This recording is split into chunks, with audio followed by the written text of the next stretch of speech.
دیا گیا تھا، اطلاع دی تھی کہ آج دن میں کچھ مشتبہ آدمی مکان کے آس پاس دکھائی دیے تھے۔ عمران نے اپنی کار سڑک پر ہی چھوڑ دی تھی اور پیدل ہی پیلے مکان کی طرف جا رہا تھا۔ گلی کے موڑ پر اسے ایک تاریک سا انسان سایہ دکھائی دیا۔ عمران رک گیا۔ اس نے محسوس کیا کہ وہ سایہ چھپنے کی کوشش کر رہا ہے۔ خود عمران نے آہستہ سے کہا، جناب والا۔ دوسری طرف سے آواز آئی۔ عمران نے اپنے اس ماتحت کا نام حدود رکھا تھا۔ یہ گفتگو کرتے وقت تھوڑا سا ہٹلاتا تھا اور اس کی شکل دیکھتے ہی نہ جانے کیوں لفظ ہدہد کا تصور ذہن میں پیدا ہوتا تھا۔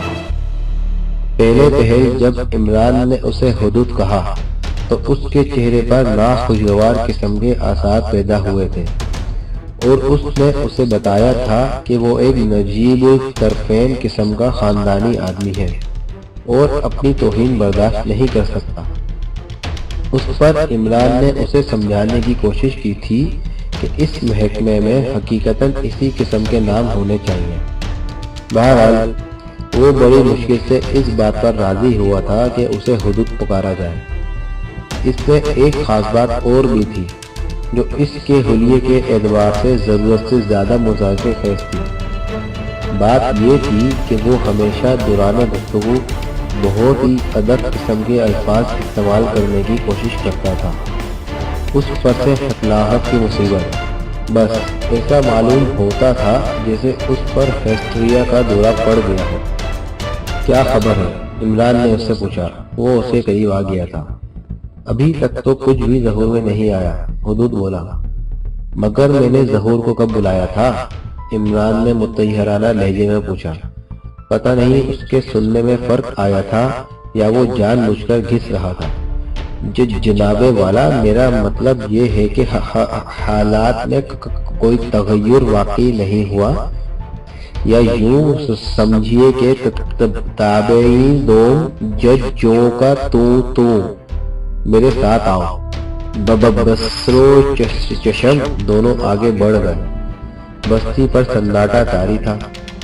کبھی کبھی آس پاس کے گھروں سے بچوں کے رونے کی آوازیں آتی اور پھر فضا پر سکوت مسلط ہو جاتا۔ اس بستی کے کتے بھی شاید افیمی تھے۔ عمران کو اس پر بڑی حیرت تھی کہ ابھی تک کسی طرف سے بھی کتوں کی آوازیں نہیں آئی تھی۔ پہلے اس کا خیال تھا کہ اس وقت کتوں کی وجہ سے بستی میں قدم رکھنا بھی دشوار ہو جائے گا۔ وہ تھوڑی ہی دور چلے تھے کہ اچانک عمران کسی چیز سے ٹھوکر کھا کر گرتے گرتے بچا، اور وہ چیز یقیناً ایسی تھی جو دباؤ پڑنے پر دب بھی سکتی تھی۔ عمران نے بڑی پھرتی سے زمین پر بیٹھ کر اسے ٹٹولا۔ وہ کسی کتے کی لاش تھی۔ کیا ظہور پذیر ہوا؟ جناب حدود نے پوچھا۔ ظہور نہیں پذیر ہوا ہے، آگے بڑھو۔ مکان کے قریب پہنچ کر وہ دونوں ایک دیوار سے لگ کر کھڑے ہو گئے۔ گہری تاریکی ہونے کی بنا پر انہیں قریب سے بھی دیکھ لیے جانے کا امکان نہیں تھا۔ حدود آہستہ سے کچھ کہنے ہی والا تھا کہ عمران نے اس کا شانہ دبا دیا۔ اسے تھوڑے ہی فاصلے پر کوئی متحرک شے دکھائی دی تھی۔ ایسا معلوم ہو رہا تھا جیسے کوئی چوپایا آہستہ آہستہ چلتا ہوا اسی طرف آ رہا ہو۔ پھر دیکھتے ہی دیکھتے ان چوپایوں میں اضافہ ہو گیا۔ 1 2 3 4 5۔ عمران کا داہنا ہاتھ کوٹ کی جیب میں تھا اور مٹھی میں ریوالور کا دستہ جکڑا ہوا تھا۔ دیوار کے قریب پہنچتے ہی چوپائے سیدھے کھڑے ہو گئے۔ عمران پہلے ہی سمجھ گیا تھا وہ 5 آدمی تھے، لیکن تاریکی کی وجہ سے پہچانے نہیں جا سکتے تھے۔ عمران نے اس خیال سے حدود کے سینے پر ہاتھ رکھ دیا کہ کہیں وہ بھوکلا کر کوئی حماقت نہ کر بیٹھے۔ خوش حدود اس کا ہاتھ جھٹک کر اچھل پڑا۔ 5واں آدمی بھی بالکل اسی جیسے انداز میں اچھل کر بھاگا۔ عمران نے ان پر جست لگائی اور ایک کو جا لیا۔